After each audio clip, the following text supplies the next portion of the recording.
And in the interest of time and great gratitude to our witnesses, who I understand are a little time crunched, I'm going to do the same. So I'll submit my opening statement for the record. Thank you, Mr. Chairman. And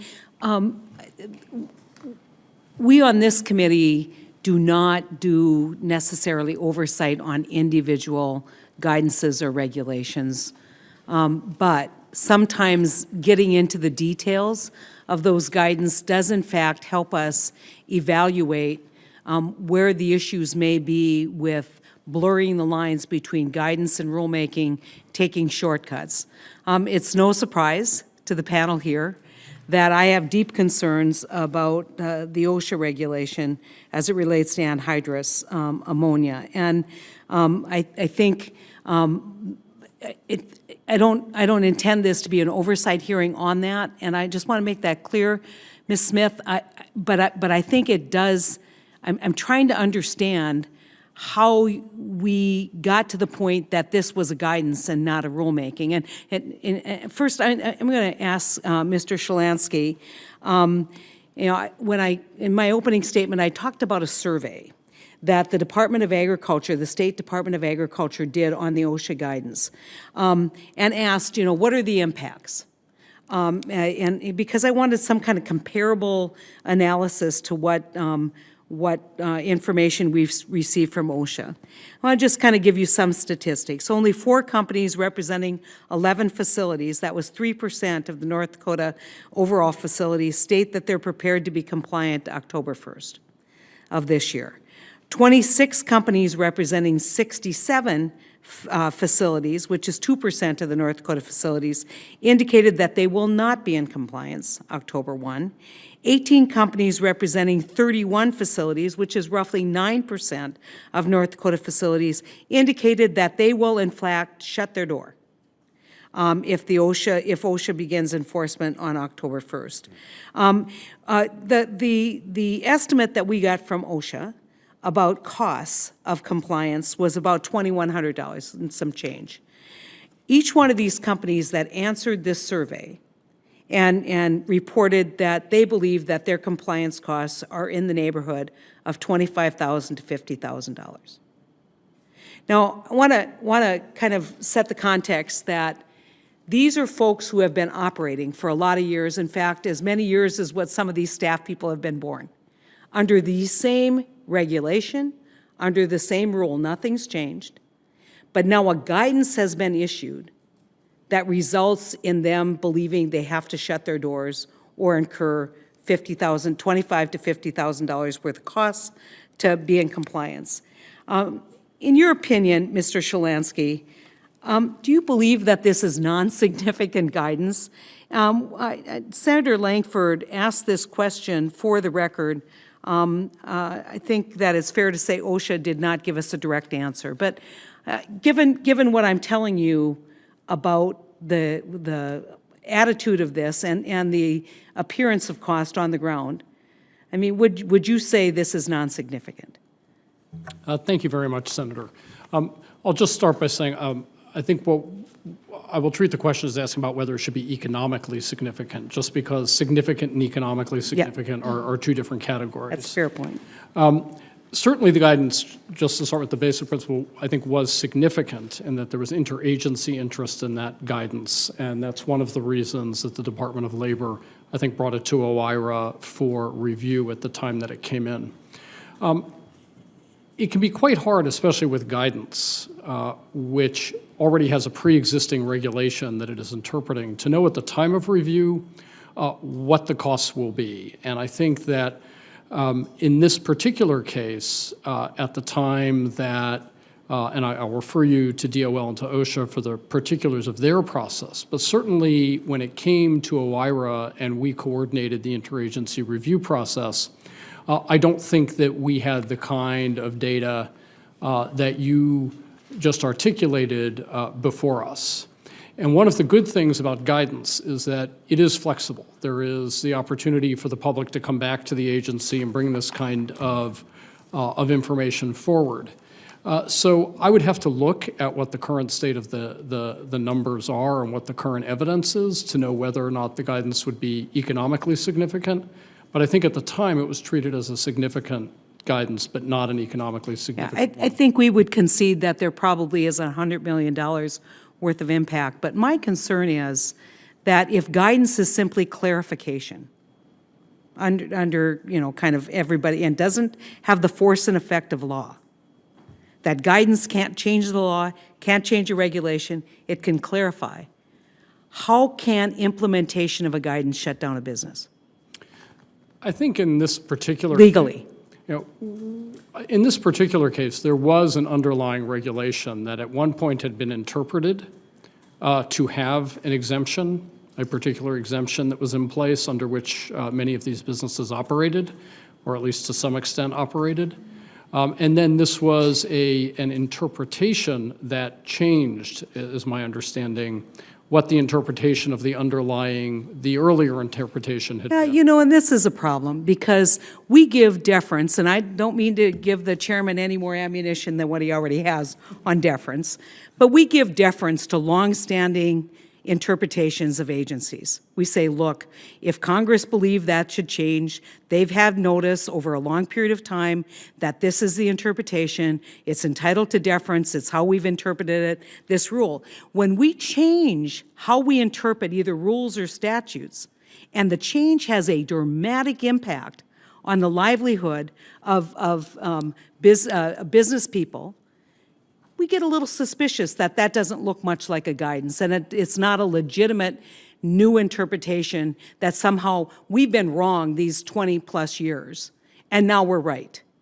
And so, you know, I think that this is the kind of example that leads people to really question all the good work that can be done in guidance. And I'd be the first one to argue, I think we need guidance. I think that guidance is extraordinarily valuable. I've seen it work, especially in the tax arena when we think about, you know, tax letters and giving certainty so people can move forward. But I am really concerned about putting a label on a agency interpretation that changes a long-standing interpretation and that has this kind of impact in the marketplace. And so I want to just kind of go through where we're at, Ms. Smith, because I think I want to acknowledge some of the work that OSHA has done in response to probably this committee more than almost anything. And so I want to say, you know, both the chairman and I wrote letters which resulted in 6-month stay of enforcement and OSHA attendance at the anhydrous ammonia dealers conference in Mandan, North Dakota, which I greatly appreciate. The FY 2016 Omnibus Appropriations Bill included report language that restricted implementation of the guidance that resulted in reclassification of retail facilities. It's my understanding that OSHA considered it report language and not legal language, and announced that it will begin enforcement in October 1. On May 6th, OSHA announced that the convening of a panel and is asking that panel to make recommendations. I guess my question is, this might be a path forward. And you know, if the best thing that we can do is just 2 more months of forbearance while we work through some of these issues, you know, I know you guys, you know, October 1 is around the corner, but it would be extraordinarily helpful for us as we work through this. So I want to know where the panel is in process, and what can you tell me about the work that you're doing? How will the results of the panel affect the decisions that you make at OSHA going forward? And is OSHA planning to commence enforcement next Saturday? I'm having problems pushing the right button. So thank you, Senator, for those questions. The OSHA rulemaking process, as you probably know, is long and complicated, more longer and complicated than most. Before they engage in rulemaking, they have to go to this small business called a SBREFA panel, and basically ask the panel what's their opinion about whether they should engage in rulemaking. That's a required first step to rulemaking. So we have gone to that panel. We have not gone through that process. It can be a lengthy process. And we will take the recommendations of that panel into serious consideration. We can't do rulemaking until we go to that panel. So that's the first thing. And the second thing is, it is true that that we at the Labor Department did not consider the report language legally binding. However, given the facts that you've given the interest that Congress has had, we did agree that we would abide by the report language and not do any enforcement before October 1st, 2016. My understanding is that the text of the continuing resolution was released this afternoon. I haven't seen it. I don't know if that report language continues. And honestly, I've not been able to consult with my colleagues in OSHA to determine if there is report language, they clearly will follow it. If there's not report language, I honestly do not know what they're thinking of doing. And I would say this, I don't think that at this point, although this is a moving, it's an instrument in process, so we don't know what that final CR is going to look like. But I don't think you need a CR to say, look, we may have been too hasty in making a determination. And what I get safety. I mean, anyone who lives in farm country the way I do, I basically was on the board of directors of an entity that manufactured anhydrous. I understand what anhydrous ammonia is, and I understand the risk. So the net result is when you don't have retailers who are managing it at that level, you have direct sales off semis in a farmstead. So let's just presuppose that that might even be more dangerous. In the law of unintended consequences, that might be actually even more dangerous than what you're proposing. And so I don't think you need Congress to tell you not to do this. I think what you need to say is, guidance should be interpretive. Guidance should not change the status quo in a dramatic way. We need to rethink our cost estimates. And that we're going to make an election to delay the implementation of this guidance. I mean, if you have the authority to issue it, you have the authority to delay it. That's just Law 101. If you just do that, and even if it's just until the end of the year while we work through this, that would go a long way towards people in rural America who already have a whole lot of stress right now, given the economics. People saying, well, at least they listened, and we have a chance to actually have a conversation. And I recognize all the statements, especially yours, Ms. McIntosh, about, we want access to letting people know. But, guidance, if you said, as a lawyer, we issued a guidance, I go, guidance doesn't have the force and effect of law. If I only have so much time and so many billable hours to my client, am I going to read a guidance or am I going to read a proposed rule? And so, just understand the frustration that I have defending this kind of action when I believe that it has an economic consequence issued in a guidance, not in a rule, and as a result, we're going to put people in North Dakota out of business. Just tough. So, Senator, I appreciate your comments, and I will take them back to my colleagues in OSHA. Obviously, I'm not the Assistant Secretary for OSHA, so I can't make any commitments to you. But one thing I would like to point out is that I think OSHA did recognize the seriousness of these changes, and they did put out a request for information. They put out in the Federal Register notice to the regulated community that they were considering making these changes. They asked for comments on these changes. They got a lot of comments on these changes, including from many of the trade associations. You are just arguing that this should have been a rules change. I'm not arguing. I'm arguing that we go above and beyond. We go above and beyond what we're required to do. I think you did less than what was required, and that's our difference of opinion and it leads this committee to think guidance. Boy, that doesn't look like guidance, because something that shouldn't have the force and effect of law, simply provides some structure to a regulation, shouldn't change the status quo the way this has changed the status quo. And I don't want to beat a dead horse here. I would like an answer on whether you guys are going to, regardless of what happens with the CR, whether you guys are at OSHA, whether your colleagues at OSHA are going to delay implementation of this guidance as we work through some of these additional issues and as we get a response to some of the concerns that I've raised today and that have been raised across rural America. Senator, like I said, I can commit to you that I will take these remarks back to OSHA and discuss this with them very seriously. I want to, I guess, Mr. Shalansky, one of the IRS rules that is, or IRS interpretive changes that we've seen has been the inversion, the change in terms of how we're dealing with inversions, corporate inversions. Is that a change that came to OIRA? So we have had 2 rules from the IRS related to inversions, and they did come through for review. Okay. So that would be a good example of something that would reach that level of review at OIRA. Yes, those would not fall within the exemption or the memorandum of understanding that was issued in the early 1990s, because those don't fit the definition of interpretive rules that are really dictated by the statutory changes.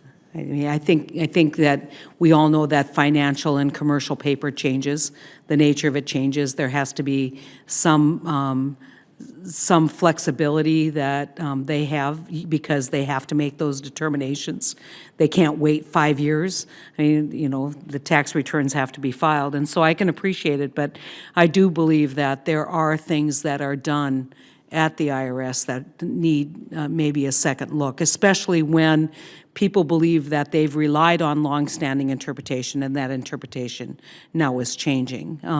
And that's, it goes back to, and I don't mean to beat a dead horse, but you did say, you know, that very quickly you realized that there was a significant impact, a lot of significant interest, the implementation's been delayed. It's not exactly true. We're up against the wire again, October 1, and you know, we still haven't satisfied the public that that they've had adequate input in this process. And so, would you join me in encouraging OSHA to delay implementation of that regulation or that guidance? Well, I think one of the things that I think OSHA has done that is really heartening is that they did initiate the SBREFA panel to make recommendations. And I think that they did that because they heard this kind of... But if I can, I mean, I'm going to add to this, because so often what we hear is that we go to court,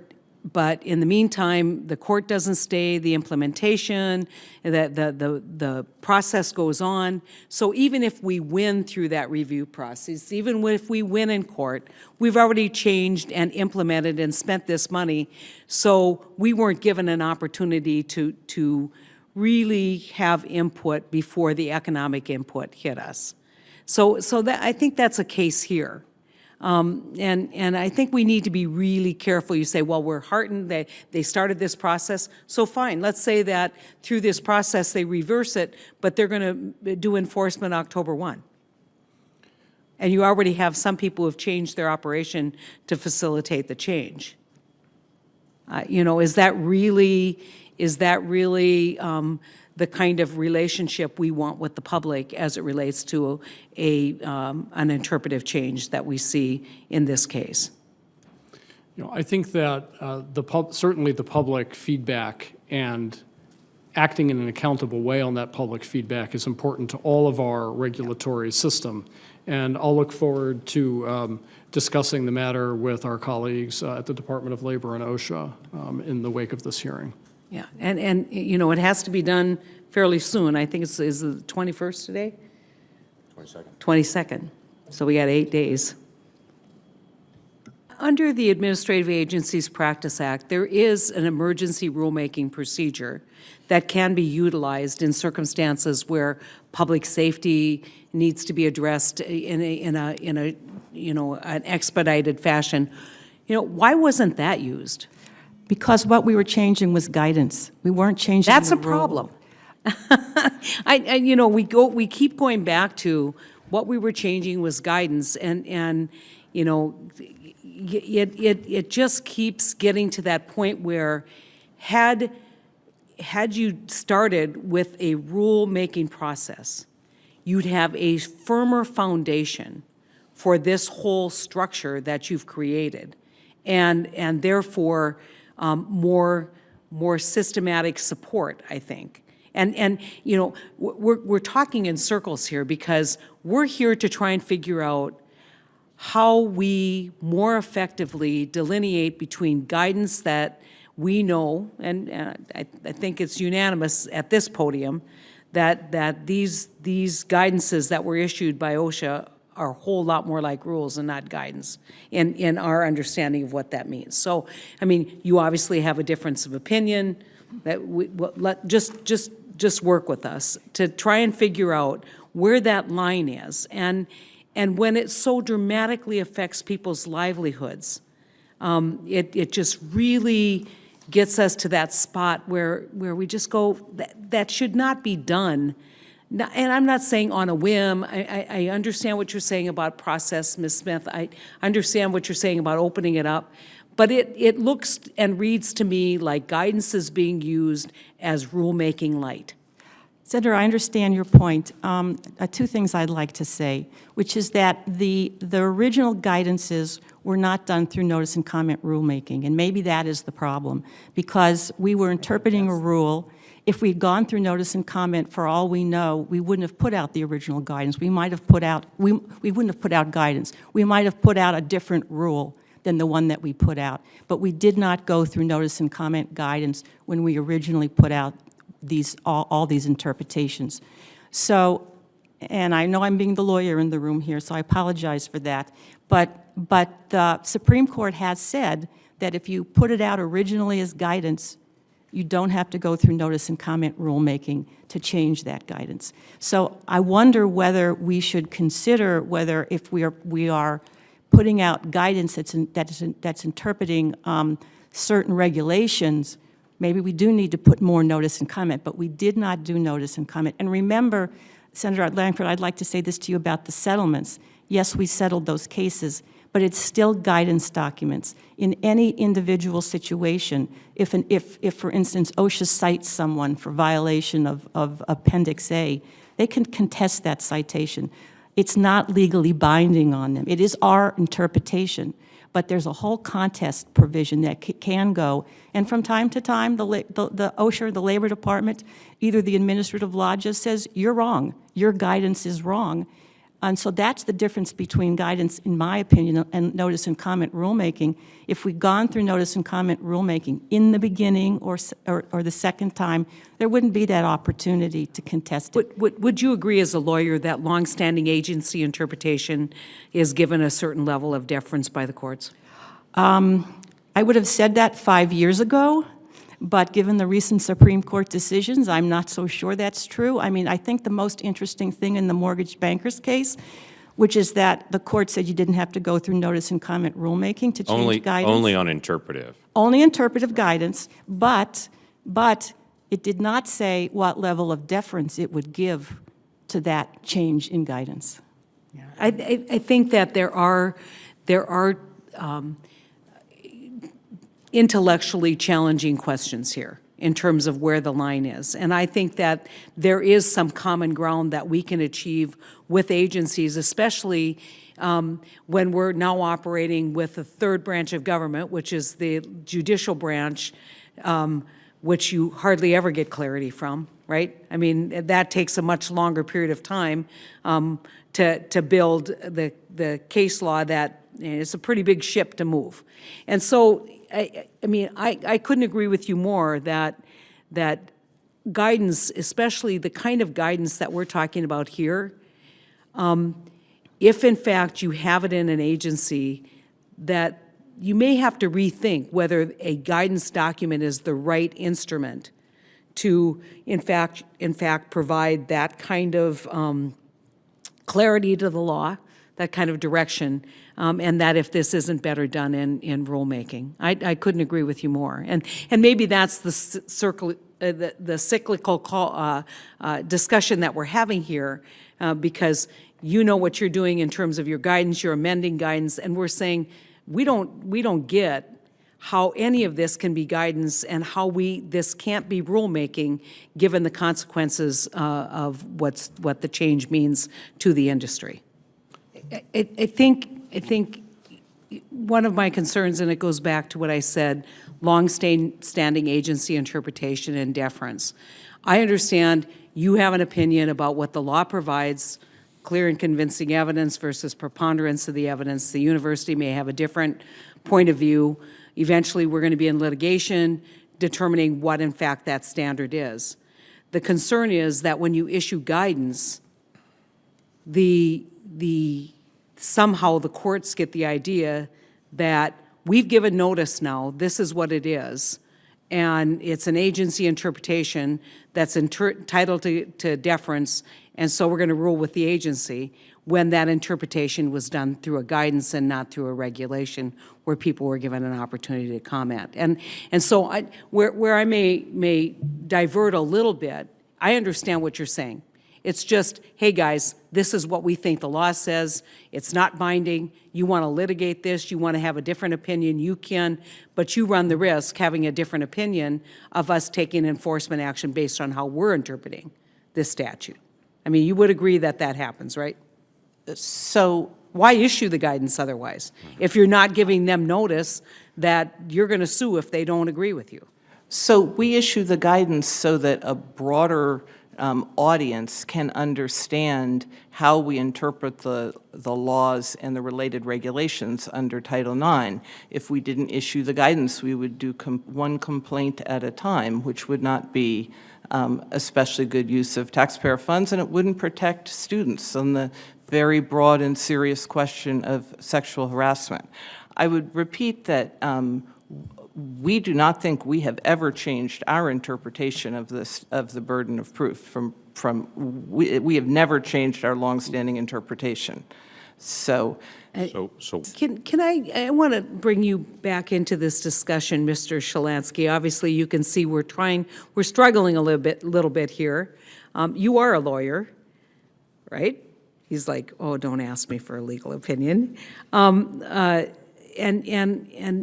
think that given your experience and the role that you play, maybe your insight as we try and kind of narrow this issue or look at how we address concerns of the public about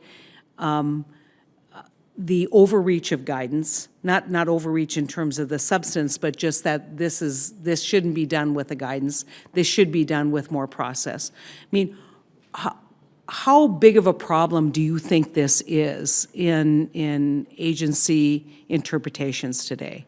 This use of guidance rather than rulemaking? Thanks, Senator.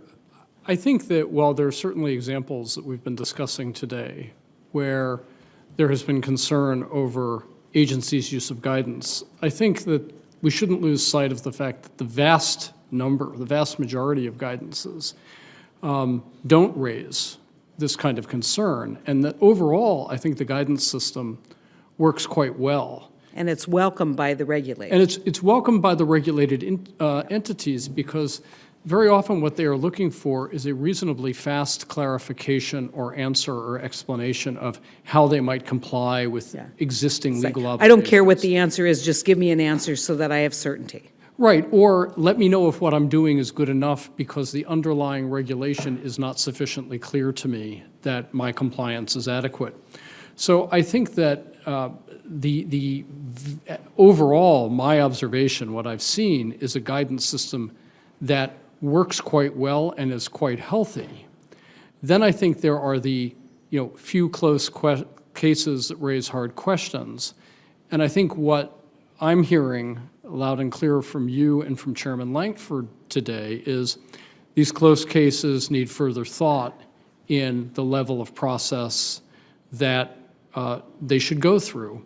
And I think that raises an interesting question that my agency colleagues and I, I'm sure we'll all take back to discuss about how Nobody to do that. up here wants to throw out the baby with the bathwater. Right. And I've long maintained that I think guidance can be extraordinarily helpful. In fact, to eliminate guidance could be extraordinarily disruptive. But when guidance changes longstanding interpretation or somehow flips the switch and we're headed in a different direction, the spider sense takes off and we go, I'm not sure that that's the right way to do this. Just to or get 6 weeks. clarification, so if a district does not follow one of the three options, will they be considered to be ineligible for federal funds?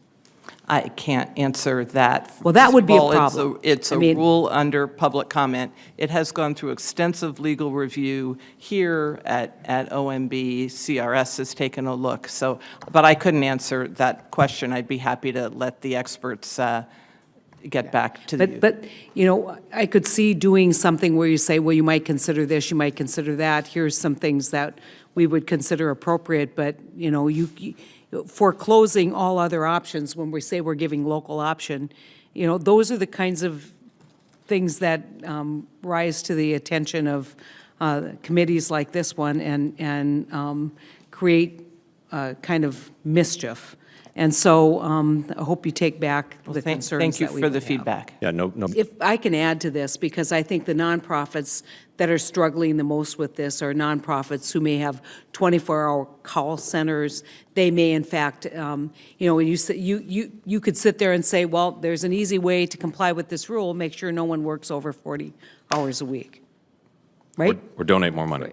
Well, yeah, I get that. But my point is that very many of these nonprofits that are hit the hardest are nonprofits that rely on call centers, rely on the ability to call workers in, you know, at 2 o'clock in the morning to deal with a domestic violence situation, deal with placement of a child.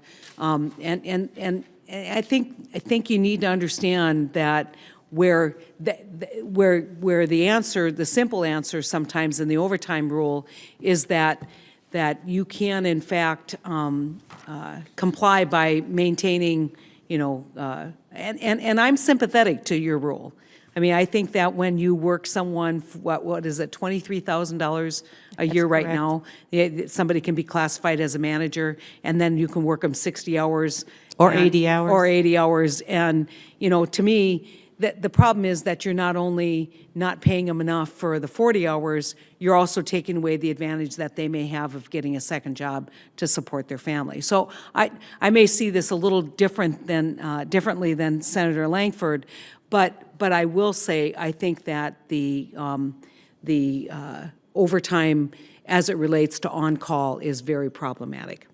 So thank you, Senator. I don't think I'm going to have really time to answer all these questions, but I would be happy if you wanted to submit some QFRs we will. for the We will record. definitely do that. We would be happy to answer those. Is it, I don't know what the rest of our committee schedule is in this Congress, but I want to express, as long as we're still here, our great appreciation for your cooperation, our interest in continuing this relationship in the next Congress, depending upon who's sitting in either chair here. But I think you can tell from the way we work, we're very serious about trying to do things that give the American public confidence that the government actually has a level of transparency and openness to listen to varying opinions, but also not so hamstringing these agencies that we don't get regulations out, which is one thing that I talk about quite a bit, that the failure to regulate can also create huge problems.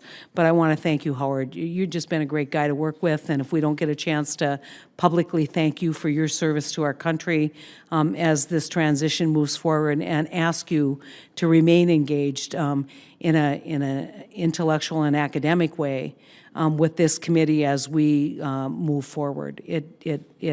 Your advice is always welcome, I think, by both the chairman and by this ranking member, and we look forward to working with you even if you aren't in the capacity as head of OIRA. Thank you very much, Senator. I also look forward to that. On the OSHA, just some commitment, you said you would take that back, maybe have a discussion with OSHA on the anhydrous guidance and see if there's a way that we can at least delay that, because I don't know what we're going to be able to negotiate in the CR. There's a whole lot of discussion about something being purer than what it's been in the past, but leaving this in limbo will create great stress. I agree. On businesses, and I don't think, given what we know right now, a delay to the end of the year is asking too much so that we can get additional dialogue. Thank you, Senator.